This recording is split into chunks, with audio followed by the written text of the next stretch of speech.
Hi there. In this video, we are going to be having a discussion with Eowyn Greco.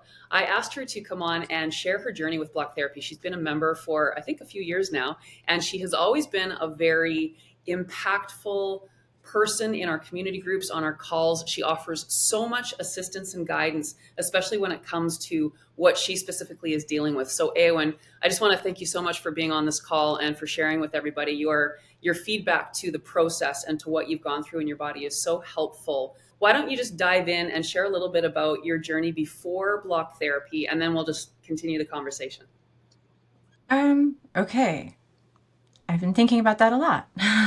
And two separate things. One, I'd have to say thanks to you. I now realize that I suppose I have a connective tissue disorder. I don't know what level, but now that I've looked into it, it's hits so many different things in my life. And that would probably be what impacted the first part of my life. And then in my 20s, I developed something called erythromelalgia, which affected me through my 30s. Not still clear of it yet, I'm hoping. But when I started thinking about this, it really surprised me to discover that when I found block therapy, I was actually in the best condition I'd been in over 15 years. For some reason, I'd never actually realized that. And what I wound up doing was adding block therapy. And it's kind of been, for me, it's been this kind of step-by-step thing where at first I distanced myself from the other things and really focused on block therapy so I could understand it and learn it. And then as I became more confident with blocking, I started integrating the things that had already helped me so much, and which is about where I am now, which has made me very excited. But I guess in terms of body condition, your whole list of symptoms, chronic pain, chronic tears and sprains, scarring, bruising, heart rate issues, digestive issues, more that I can't even think of right now, vertigo, dislocations, subluxations, the whole gamut really, which caused chronic pain. And when I got EM, it's described as something that affects the vascular system and the nervous system and the skin. And this is not how anybody else describes it, but what it is to me is we are warm-blooded and we have a thermostat and we have, thermal regulation with our blood flow, and something goes wrong and your body dumps blood into an area and superheats it, and it burns and it is painful, and it's a literal heat. Before I knew to never ever use an ice water bath, I could turn a ice water bath into warm water within 15 to 20 minutes because the heat just gets so bad, and it did so much damage. It destroys the capillaries. There's terrific edema. I don't think my feet and ankles were the right size for over 8 years, and it did so much damage to the connective tissue. There's neuropathy, terrible blisters, chilblains. I was housebound for 10 years. When it was active, you couldn't really sit right, stand. You can't really do much of anything. And I managed to slowly progress away from that. And when I found block therapy, I'd had 7 or 8 years of kind of feeling like I was treading water, not drowning, but treading water, and then 2 really good years. And the 2 years were largely due to movement. For me, I used eccentrics, and it completely turned my body around. And it became something that really, informed the way that I understood blocking. Because I never stopped doing eccentrics. I don't plan on it. So it's I would block. At the very beginning, I would block, and I would feel a difference. But it wasn't until I was doing my daily eccentrics next morning that I'd go, wow, that's a whole new range of motion. Or maybe I would feel muscle chains activate that never had before because there were just too many adhesions in the way of the communication. So things that are supposed to flow from the bottom of your foot to the other side of your arm, in a fascia chain, they wouldn't, just because there was just so much adhesions and so much damage. And it's been wonderful to do it with the movement because I was constantly feeling and seeing these immediate effects of blocking. And I tried to write a review for blocking so many times, and I never could. And I would just delete what I wrote. And I kind of understand why. I could create lists of all the pains that I have gotten rid of with blocking and the changes. And I have. I mean, elbow pains that were just getting worse year by year, and my gait, my foot, actually, my feet, when I walk, they actually go in a straight line and feeling like they're trying to walk on the side, like so many different things. But I realized the incredible value for me of block therapy is I feel like it's giving me this chance to free my body of its past because I had so much damage since I was a child, and all of that damage and my body's reaction to that damage just piled and piled over decades. And now, by my mid 40s, like I know how to take care of my body. And I found all these things with Qigong and eccentrics, and they were wonderful, but it was still within the confines of what had happened to my body. And with blocking, I feel like I can get rid of that. Like, I feel like I've got the closest chance to a reboot that I possibly could in a living body. Because as I keep getting rid of the adhesions, but I keep living right, it just keeps growing. Always. Just even today, I was doing my eccentrics today, and I just couldn't believe how my body felt so stable and strong because some adhesions that I got rid of in my pelvis just let my back move like for the first time in probably 20 plus years. But that's my start. So I remember, I mean, you've reached out to me on a number of occasions with updates and guidance and things. And so, like for you, of course, with a connective tissue disorder, one of the big issues is instability. And I Big time. chills Yeah. when you said, like, you feel like your body, like you're stable now. Like I can't even imagine the psychological impact that would have being afraid to just move because your body would like slip out, right? So Absolutely.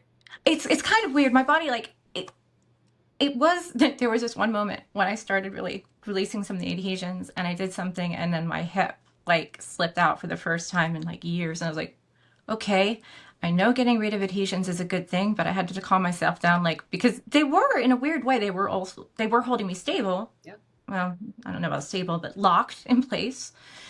But then I realized like, okay, but I know what to do now. Like, I know how to strengthen.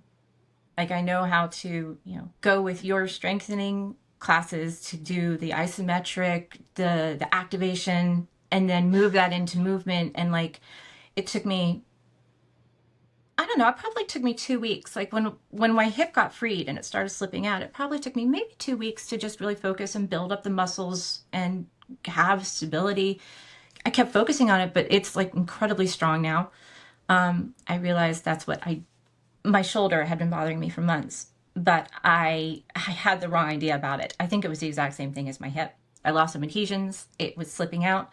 I just need to work a little bit more on strengthening it, and it's already getting better once I realized that's what had happened. But it was kind of funny when I realized the two things that got me where I was, like got me to being so much better and got rid of so much pain, were qigong and eccentrics. And I thought about your pillars. You melt, you inflate, and then you stabilize. And I realized it was almost like I'd found two pillars. I mean, qigong totally relies on diaphragmatic breathing. Like that moving from your core and from your breath is like the basis of everything. And I've been doing that for over 20 years. And that was kind of a thing that was like the only thing that kind of kept my body from going off a cliff, really. Like, because obviously being sedentary with the EM was disastrous on the hypermobility imbalances. It was, the pain levels were just getting out of control. And the Qigong kept me going. And then I added the eccentrics and I realized, all right, that was my stabilizing. That was my strengthening. But together, they kind of gave me what I see as like a support beam of connective tissue health, but it was like adding the actual blocking into it. Just, it was amazing when I started going between the three of them. Just the the changes and the speed of the changes that happen in my body. I just still kind of am shocked because I've just been playing around this past month. And I don't know if you know anything about somatic, clinical somatic movement. Do you know anything about that? No. Somatic is often, it's used a lot, and sometimes it can just mean mindful, really. And like it can be, but there are particular uses of it. And I'm just kind of getting into it now. But once I started learning about it, I realized the nervous system is a huge issue for me, and it has been my whole life. And several years ago, I realized that a lot of my problems were seemed to be rooted or linked to the parasympathetic nervous system. And I've decided I think that's why the Qigong and the eccentrics have helped me, because they are forms or expressions of the somatic, which targets the nervous system. And actually, it was you gave me the idea when you created the organ support classes, because I noticed my body was responding so differently to them and like softening so much more. And I started to think, all right, maybe it's my nervous system because I know that can fight me. And I started doing more and more slow somatic pain relief work. And I just kind of kept experimenting using the movement to warm up my body before I blocked. And I was learning about pendiculation and what that is. And I tried a certain kind of Qigong the other day. And it's like maybe 12 or 15 minutes. I did that. And then I did the tibia class. And it was insane because when the bone hit my calf muscle, it felt like it was sinking 3 or 4 times deeper than it ever had before. You mean when the block hits your calf muscle? Well, it's when you're pressing, when you're crossing the legs and you've got Oh yeah, your yeah, yeah. Sorry. yeah. Okay, yeah. So basically, I put that, and I've done that a lot, and like so I went straight from the qigong to that, and it sunk so deeply into the muscle, and immediately hit that point of the tearing, the shearing. Yeah. I got up after the class, and I could tell that a huge amount of the scar tissue that's in my right pelvis had just vanished. But that kind of led me to something else kind of interesting, because in that moment, I had total freedom and there was no pain there, and I could move the pelvis and not trigger the pain. But over the next few hours, and this always happens to me, like usually by the next day, I might feel a little bit sick and the pain will be actually very severe. And that I've kind of accepted that as normal, and I'll usually work through it with exercises. And this time like I said, I stumbled on the clinical somatics. I did a 19-minute thing, got up, and it was gone. And I've realized that I don't know if this is me, because I know I was, like they said, I was born and my nervous system was underdeveloped or something, or if it's common for anybody with like EDS or any of the other issues. But it was almost like my body lost the adhesions with the blocking. But my nervous system insisted on acting like it was there. Like it still tensed all the muscles and it still almost caused the pain. And by addressing the nervous system, it was gone. And then after it was gone, it was like the blocking just kept moving faster. So like I've really been excited because by integrating the nervous system approach, I just feel like the blocking is free and clear to work without my nervous system getting in the way and trying to lock up or freeze it out. And I'm just really excited about that. I am so excited to hear this. You know, that's such an interesting thing, because when I started working with animals, that was the one thing that I really observed as different from the human, where as soon as the animal had the adhesions released, it was like there was no past for them. Mm-hmm. They just utilized what they now had accessible to them, where Yeah. we are patterned so differently because the patterning of the fascia is connected to the patterning of the mind. So you know, and I mean, obviously too, you've been dealing with this your entire life. Yeah. So It's been fascinating. yeah, It's been crazy. I've heard other people on the calls talking about locking up or freezing down. And like I've been thinking about this a lot, and I've been thinking, okay, well, the muscles are locking, but it's got to be the nervous system, and it started to make sense. Your connective tissue, it's supposed to be giving you this balance of support and movement, and of course, it makes sense that if that for some reason is faulty, the body's going to try to make up for it some way. Yeah. And with the nervous system telling the muscles to stay tenser to create that support, it does actually make a lot of sense when I think about it. And it took me a while, but over the years, like, I started to realize that the things that worked for me, that healed me, really integrate the nervous system and try to apply, I guess what would be called neuroplasticity. And because I struggled. I tried yoga for like 30 years and Pilates, and they would help. But the rate of injury that I had, it was just so counterproductive. And it just didn't. Different kinds of injuries. Sometimes it would just be, I would be strains or pulls so much more often. Like the better my yoga practice was, the more likely I was to pull something within the next 20 hours. Like it just was, took me too long to see it, quite frankly. But once I did see it, it was like, oh, okay, I guess this is not my path. And I'm just so excited to have found something and for them all to be so compatible. So you now are combining the somatics, the block therapy, the eccentrics, and the qigong. Those four things are your Yeah, recipe just for helping you move forward in your life. absolutely. It's crazy. I do one and then I go into the other one, and every single one seems to both be benefited by and to benefit the other in this, like, I mean, I when I started blocking, I thought I'd kind of like reached my pinnacle. Like, I was basically pain free. I knew how to deal with the pain when I had it. I honestly, I did not know how good I could get. And now it's like I see that there really isn't a limit, because like I know as much as I've released and changed and straightened and aligned that I can still see so much more that is not. And I just see that now as just this total kind of like open-ended opportunity, which is amazing, because I have to say, having this kind of a body, it didn't, I felt like a super rager. I mean, I remember being elementary school age, like wondering, like, what is my future going to be if I'm already having painful joints and like all of these issues? Like, what am I going to age like? And I've seen other people too, and you do seem to age fast. Like, if you don't have your connective tissue, if you don't have those systems working, your body degrades. It degrades fast. Well, you've taken I the think I, structural, as you said, like that balance, right? Like we need the balance yeah. to have it all. And if everything is migrated to different areas for that false Mm. support that's required, then, and especially as you're growing with that too, right? Because, if you've had so much of your collagen migrate to certain parts, and then whenever you have a cellular renewal, that's where it's renewing from. Mm.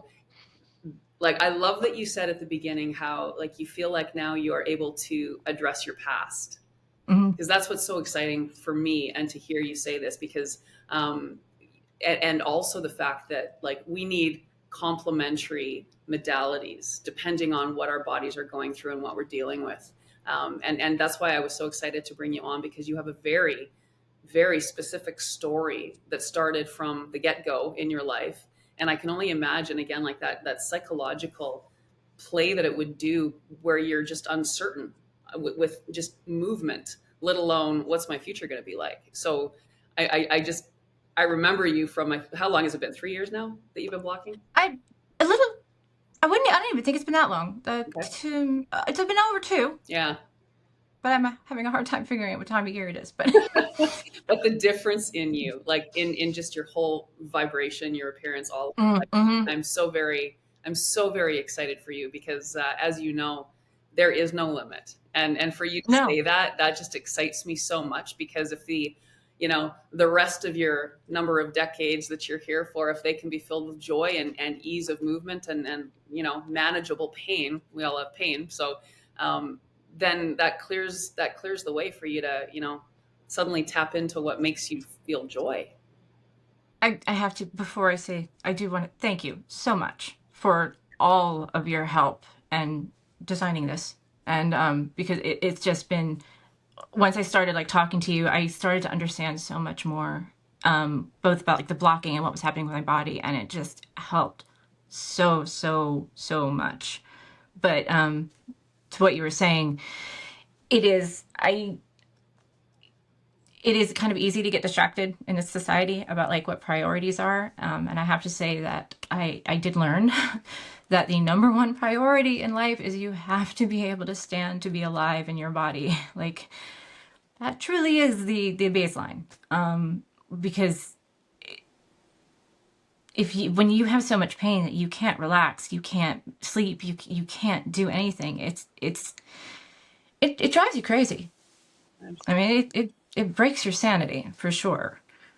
And it is like the complete opposite now, like just total opportunity. And it's weird, but I was just thinking a lot lately how I kind of like I wish I have to track down my old chiropractor.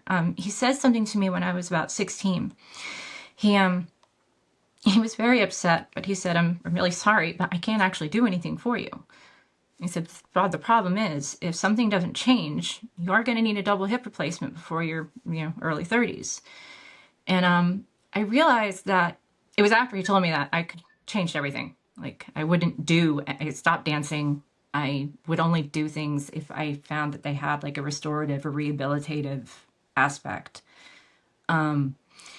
But I realized it's the fact that he said, if something doesn't change, that on a subconscious level, it was like, wait a minute, you mean this could change? Like it was almost like it hadn't really occurred to me before. And like from then till now, it's really just been exploring and reaching out to learning how to change it.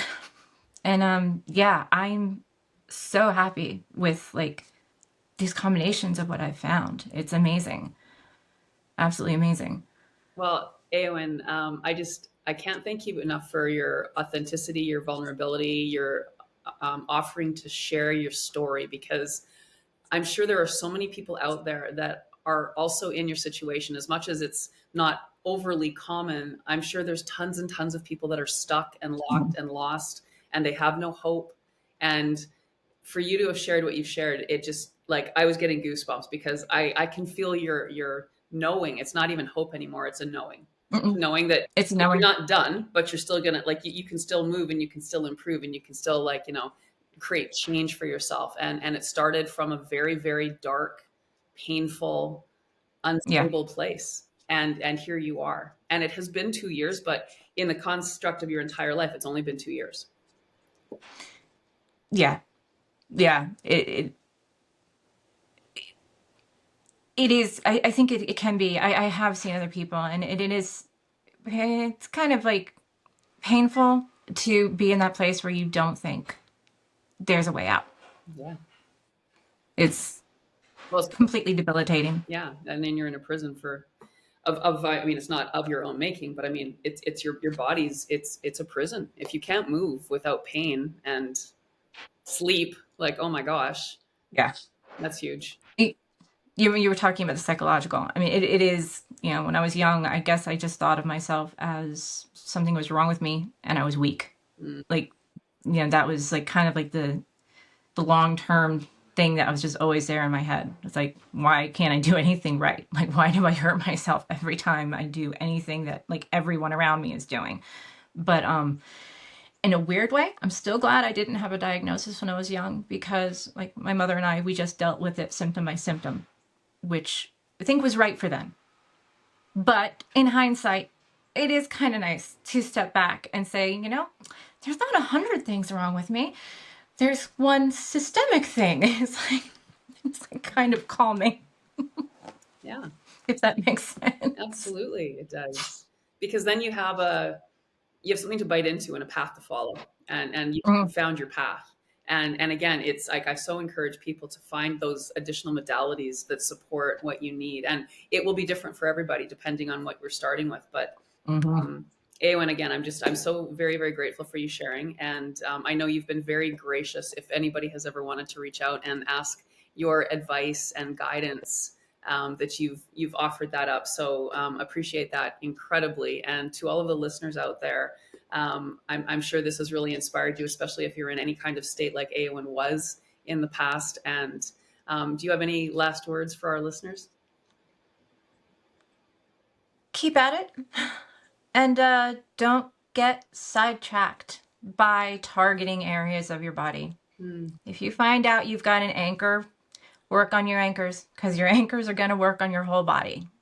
a lot better than trying to fixate on one thing or another. That's In terms of blocking, that would be it.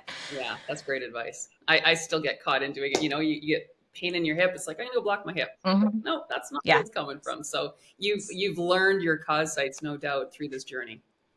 Actually, it's been kind of fun. Just the other day, I would be blocking, and I would, like, one day I was telling myself, God, I feel like I've got four different kinds of adhesions. And I was like, okay, I doubt that's really how it works. I don't think there's different kinds of adhesions. But just the other day, I was reading about fascia, and I realized, like, oh, I wasn't feeling the different adhesions. I was feeling the different places that the adhesions were in. Because one day I was blocking after the organ support, and it was the weirdest thing. My core softened up because you had mentioned how, hypermobility and the core and the tension, like the tightness of the core, and it loosened, and then all of a sudden my skin on most of my body got a little bit weird and really almost loose. I was laying down, and like I had neck folds, like multiple folds of skin, and after about a day and a half, they all just changed. And I realized that in order to stabilize my body, it was almost like I felt like I'd been wrapped up like a mummy. Like it, and I think it was the interstitial fascia. Is that the right term? Like a layer of fascia that just covers right underneath your skin. Maybe. I don't know. But and I realized, like, wow, that's what I felt. It was like a layer of adhesions completely laying directly underneath my skin. That's really neat. And it's gone. Wow. But yeah. Yeah. And that's the thing. Yes. I talking about the names when I was doing an interview with Gil Headley, who Mm, is incredible with his knowledge about the body and fascia, and he was talking about the perifascia, that layer. And as soon as he started talking about it, I'm like, that's the layer that block therapy gets to. So okay. and that's the thing, right? Like, I mean, if you think about the foot, for example, like you've got these 26 bones, and the collagen is going to drop into those spaces if that fascia equilibrium of the collagen and elastin isn't maintained. So, and then as Mm, you grow there, right? As you grow from that perspective, imagine how that will change the entire patterning of your foot and then everything up the chain with every step you take because of that migration of the collagen due to the need for that stability piece. mm. So, yeah, anyways, fascinating conversation. I know there's going to be so much more to unlock with you as you continue to go forward because you are such an expert in this field with your body, with what you have With my body. encountered. And there's, I'm sure, so many people that are resonating with what you're saying because this isn't uncommon. No. It's just not everybody, right? But there's a lot of people going through this that are probably searching for solutions, and you've just provided so much insight. So once again, I just want to thank you so much, and thank you to our listeners. And of course, Eowyn is open if you have any questions for her. So we'll see you on the other side. Bye.